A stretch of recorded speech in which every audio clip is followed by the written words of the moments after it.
Tech enthusiasts out there might get a kick out of this video. Here goes.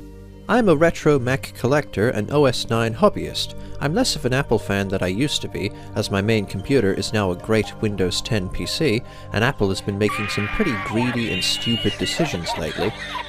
But I still have a fond nostalgia for Apple at around the turn of the millennium, shortly after Steve Jobs' return.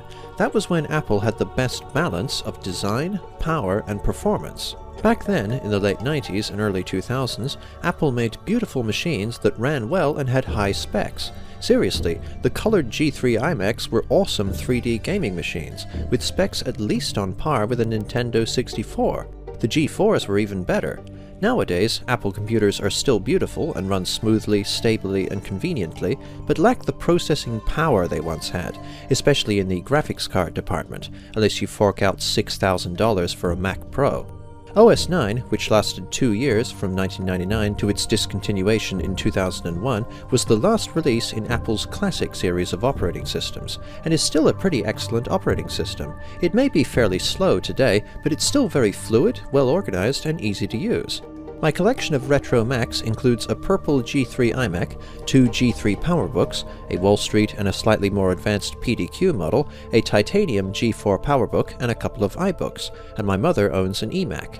I had been looking for a Clamshell iBook for years, as I love their vibrant, contoured designs. I bought one off eBay months back, but couldn't get past the password protection. The CD drive was also busted, so I couldn't perform a clean OS reinstallation. That iBook went to my IT friend Chris, a fellow Mac collector, in Croydon, who managed to boot and reinstall the OS using an external hard drive. By absolute chance, the local IT store in Healesville had a bunch of old laptops dumped off for disposal, and one of them was a Clamshell iBook, a graphite special edition model like the one I found on eBay. The kind folks at Yarra Valley IT sold it to me for a bargain price on the condition that I perform an OS reinstallation and wipe any personal data from it, which I was only too happy to do. As you can see, this iBook is in wonderful condition, with only a few minor scratches and tarnishings, and it runs like a charm with 128 megs of RAM and a 366 MHz G3 PowerPC processor. It even has a working battery, which is rare for laptops this old. My mother has a 2007 era white MacBook, and its original battery and the backup battery both died, whereas this laptop was made in 2000 and still has a working battery. But this iBook isn't what I want to talk about today. Instead, let's take a look at this one here. I bought this iBook from a lovely lady on Gumtree. In case you don't know, Gumtree is an eBay-owned online trading service in Australia and the UK, but also has dating ads and job listings. This was the previous owner's first computer, and she'd saved up all her money to get it when she was 14 or 16. Since I used my retro Macs as gaming machines, she was glad her iBook was going to a good home, and the purchase came with all its software and documentation, a nice carry bag, and even the box. This is an original 1999 Blueberry model of iBook, with 64 megs of RAM and a 300 MHz processor.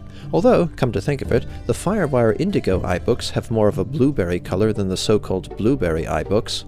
This iBook has evidently been well loved, with a lot of tarnishings and the keyboard partially coming off its base, but I don't mind at all. My other iBook can be the museum piece, while this one can be the fun knockabout one.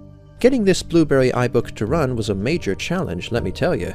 The seller and I tested it before purchase, and the screen displayed a flashing question mark, which indicates that the operating system can't load. That's easily fixed with an OS reinstallation, but the CD drive wouldn't open.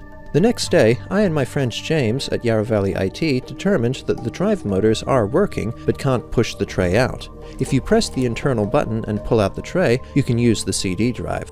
So, problem solved, right? I can reinstall OS 9? Not yet.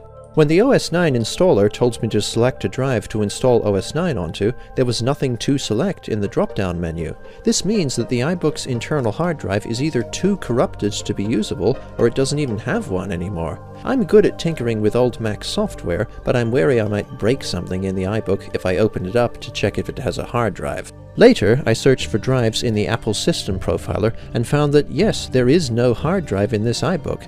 I pity the person who had to remove the 40 screws to get to it. But then I remembered that the local op shop, that's what we call thrift stores over here, was selling an old Seagate 120GB USB external hard drive. I snapped it up for $20 and got back to work on the iBook. After booting into Mac OS 9 using the iBook install disk, I was successfully able to install OS 9 onto the external drive and have the iBook boot into that on startup. The iBook could still be quite cranky, as it would not always know to boot from the external drive, giving me a flashing question mark or just a dark screen. I would often need to turn it off and on several times to get it to boot. I solved that problem by simply having a disk in the drive on startup. It doesn't appear to matter what disk is in the drive, but I usually play it safe and place the iBook install disk in the CD drive before I shut it down. The external drive actually works in my favor. This Blueberry iBook had only a 6GB hard drive, but even with the OS and a lot of utilities and games installed, I still have just over 100GB of remaining space on the external drive. I could put my entire iTunes library on here and still have around 92GB left. Another slight problem with the Blueberry iBook was the faulty trackpad button. The button wouldn't depress properly, so I'd often have to press the button and squeeze the laptop to perform a mouse click. But I did some research online and found that loosening the battery screws or removing the battery altogether would solve the problem. The battery was dead anyway, so I took it out and now the trackpad button works fine. So, now I've got another working Clamshell iBook. While the external hard drive and excised battery kinda defeat the purpose of a laptop's inherent portability, it still runs just fine. I installed some very useful utilities such as AppleWorks, iTunes, Stuffit Expander, and Roxio Toast Titanium, the latter two being vital tools for extracting old Macintosh.sit files, such as those downloaded from the excellent abandonware site Macintosh Garden, and making them usable. I couldn't install Clamshell, a Firefox clone made and maintained specifically for OS 9, as apparently I don't have enough RAM. I also installed a lot of my favorite childhood games, such as Myst, SimEarth, SimCity 2000, Super Maze Wars, and Spectre Challenger, which are all still fun to play today.